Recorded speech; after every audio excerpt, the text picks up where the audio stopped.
ES Audio. From the Evening Standard in London, I'm John Weeks, and this is The Leader.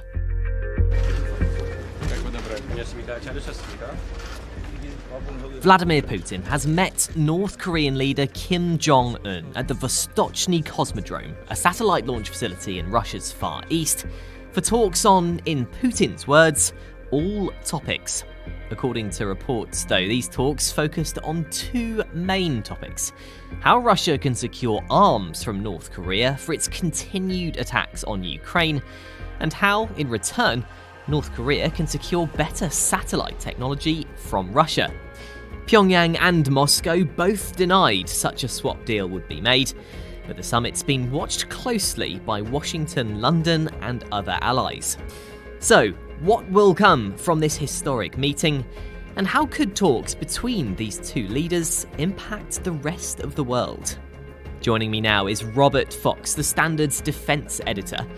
So Robert, where does this meeting rank on the historical relevance scale for major leaders coming together for talks? This, as we can all recognise, is a marriage driven by necessity rather than by romance. They have met in the past, but that was before COVID, and both are extremely cautious, not to say paranoid, in the words of their critics, about COVID and infection. And they met in and around Vladivostok that time in 2017. Times have changed. It is very, very different now, in that although things appear in a way to be on the up for the North Korean dictator, they're not actually as rosy as he would paint them. But things are very definitely not on the up with Mr. Putin, who is in the middle of a war which has taken far longer than he ever could have anticipated in February last year, when he launched the invasion by 120 Russian battalion battle groups into Ukraine. And does North Korea have enough firepower to bolster Russia's war in Ukraine?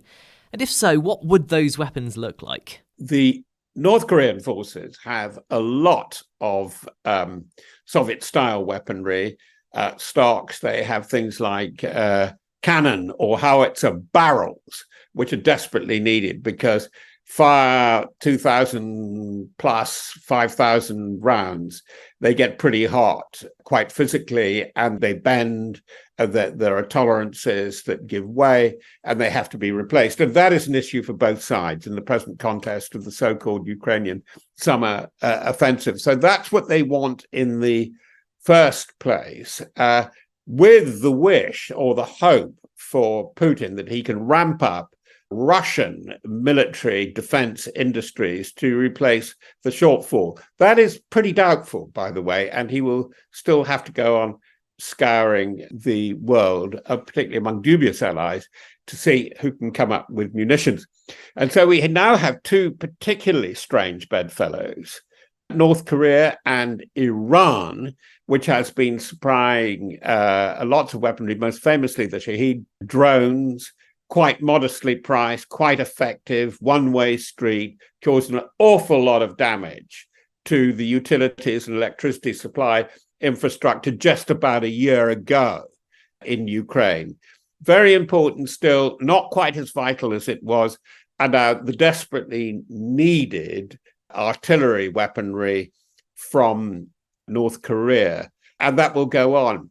In terms of this reported deal of trading arms for Russia's satellite technology, North Korea's side of the deal in terms of getting that satellite technology, how might a successful satellite actually make North Korea more dangerous?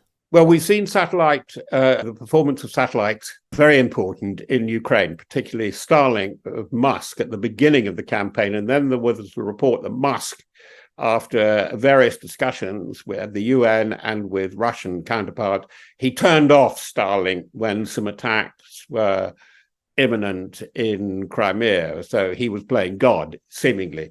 But that's according to Elon Musk.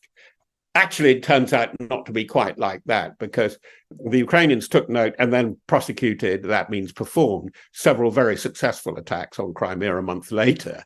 But satellites for surveillance, interference, and guidance are absolutely vital. And Russia does have satellite technology. Well, we know that, and pretty good it is too. And in the hands of Kim Jong Un would be an absolute darn nuisance. And I wonder how that would play with China. China must be watching all this with apprehensive glee, that it's more trouble for the West in the local waters around Taiwan. But China is worried about North Korea because it has this basket case, I'm talking about socially, this starving population on its doorstep and this very, very unpredictable leader.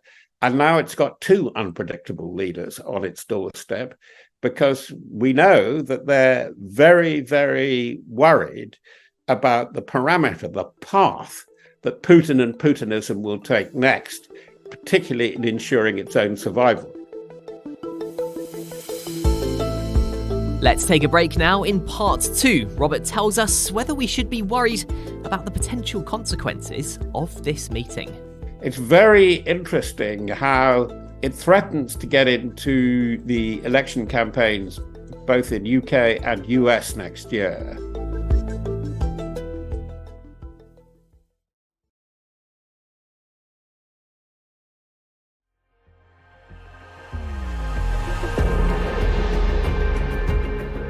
Can you see a scenario, Rob, at all where both parties end talks with nothing exchanged and no deal made? I think they'll get something. I think with Putin, he needs the few friends that will deliver him weaponry.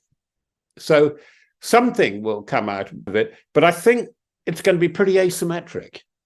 And how do you think the West and other leaders will respond to both this very public meeting, but also, any potential deal that is made and made public further down the line? I think in the way they've been responding so far, we know most about it from American surveillance and probably from satellites and so on. And unless you really see the fruit of this, turning the path of the whole conflict in a very ugly direction, I mean, it's hard to know how it could be more ugly, short of the use of awful weapons of mass destruction. And I think wait this one out, see what's going to happen, because they know Pyongyang, Clinton tried to do a deal with Kim's family. It seemed to work, we'll help you with civil nuclear if you get out of the military. It didn't work at all. And I think that they're very, very wary of this. I think, by the way, the two allies really do have something unique in their partnership, whatever you call it. That's US, UK, far more worried about Iran currently than they are about North Korea. Should we be worried about the potential consequences of this meeting with Kim Jong Un and Vladimir Putin? Yes and no, in that if we haven't taken this on board already, we really should now. This is a long war.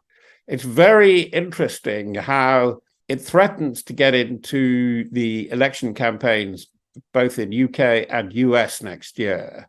And if you talk to cool heads on both sides of the divide in both countries, they are saying to their leaders, advisors even to Trump, advisors to Keir Starmer, as well as Rishi Sunak, look, you've got to see this one through because it is about the security and prosperity and resilience of Europe and the area, and that is domestic as well. That's going to be quite a hard sell to the ultras on all sides, but I think it's succeeding pretty well. The war has had a galvanizing effect on the militaries of both the US and the UK, and the UK are building on it very, very substantially, despite great, great financial difficulties. And I think something similar is going on in the US, but it's very interesting how much, despite what the naysayers say, the US listened to their British opposite numbers about this. Pick up the Evening Standard newspaper for more news, interviews and analysis, or head to our website standard.co.uk. That's The Leader. Thanks for listening. We're back tomorrow afternoon at 4 o'clock.